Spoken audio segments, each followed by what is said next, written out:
সারি সারি গাছে পেঁপে, কোনোটা হলুদ রং নিয়ে পেকে ওঠার জানান দিচ্ছে। এই দৃশ্য বান্দরবানে পাহাড়ি বাগানের।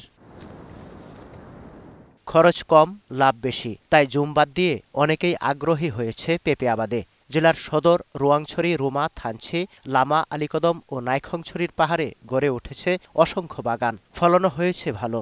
আমি আগে কিন্তু তামাক চাষ করতেছিলাম, এখন আর তামাক চাষ করে না, এখন কৃষি কাজে করি। আমাদের নিজস্ব বাগানের পেঁপে, এগুলো আমরা চিটাং নিয়ে বিক্রি করি। ফলও ভালো করে ধরছে, ফলও বড় বড় ধরছে। এখানে পেঁপে ভালো হয়। জেলার ৬,০০০ হেক্টর পাহাড়ি জমিতে পেঁপের চাষ হয়েছে। উৎপাদন হয়েছে ১,৩২,০০০ টন। তারপরও কৃষকের মুখ ম্লান। তারা বলছে ন্যায্য দাম পাওয়া যাচ্ছে না। কৃষি বিভাগে আমাদেরকে একটু সাহায্য করতে হবে আর কি। এখানে ৮০,০০০ টাকা পাইছে ১.৫ বছরে।